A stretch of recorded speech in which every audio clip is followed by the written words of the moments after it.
Notre bon vieux Johann Zarco, il est passé maître dans l'art de surprendre tout son monde. Des décisions à contre-courant depuis quasiment le début de sa carrière. Que ce soit de remettre son titre Moto 2 en jeu, sans compter que l'année d'après il n'a pas perdu son titre, l'a acquis à nouveau, chose qui ne s'était jamais faite encore en Moto 2. La décision est également de rejoindre KTM qui venait d'arriver en MotoGP, qui n'avait absolument pas le niveau et meilleure machine du plateau. Ou la toute dernière qui nous a pondu, celle de quitter Ducati pour rejoindre le constructeur le plus en difficulté actuellement, Honda. C'est un peu la patte Laurent Felon, lui non plus ne faisait jamais rien comme les autres. Et ça tombe bien vu que Johann Zarco a donné des déclarations sans détour sur son choix de quitter Ducati pour rejoindre Honda. On voit ces déclarations de suite ensemble, n'oubliez pas de liker la vidéo, de vous abonner, merci à tous.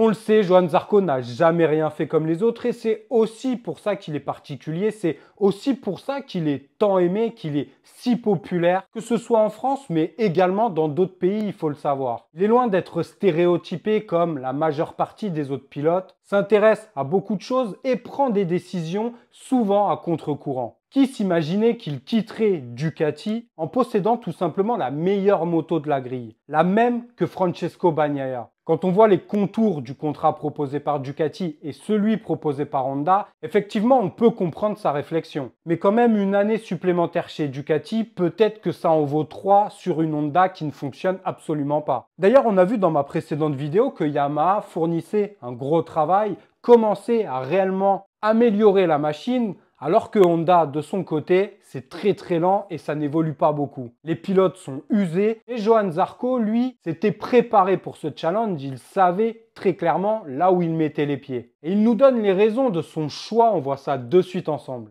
J'ai eu de très bons moments avec Ducati, mais pour moi, ce chapitre est déjà écrit et fini. Continuer avec Ducati aurait été une fin de carrière qui serait arrivée plus tôt que je ne le voulais vraiment. Si j'avais quitté le MotoGP, même si j'avais fait une excellente saison 2024, il aurait été difficile de revenir, donc j'ai fait un petit pas en arrière, mais j'espère que cela me permettra d'accomplir de grandes choses à l'avenir. Je ne me voyais pas quitter le MotoGP dans 1 an et je craignais ne plus trouver d'opportunités par la suite. Ce choix de Johann Zarco a divisé beaucoup de monde, certains étaient pour, certains étaient contre, certains ne comprenaient pas pourquoi il avait décidé de quitter la meilleure moto pour rejoindre le calvaire Honda, où tous les pilotes qui y passent en ce moment et depuis quelques saisons sont totalement broyés par la machine. Johann Zarco se sent encore motivé pour rouler encore quelques années en MotoGP et il l'explique très bien. Prolonger avec Ducati aurait été synonyme de fin de carrière pour lui car quelle place il aurait pu trouver par la suite?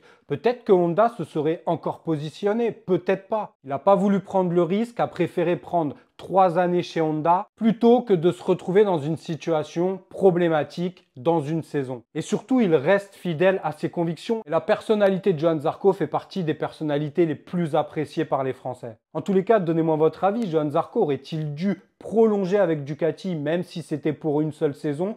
Ou bien a-t-il bien fait de rejoindre Honda pour 3 saisons même si on voit la situation actuelle qui est encore très critique. D'ailleurs, Johann Zarco a donné d'autres déclarations, on reviendra dessus sur une prochaine vidéo, où il parle de la relation qu'il a avec les autres pilotes Honda. C'est très intéressant et même intriguant de voir ce qu'il dit sur la relation qu'il a avec les autres pilotes Honda. On verra ça très rapidement sur Vincent IGP. Prenez soin de vous, de vos proches. On n'oublie pas de s'abonner, c'est hyper important. On like la vidéo. À demain sur Vincent IGP. Ciao.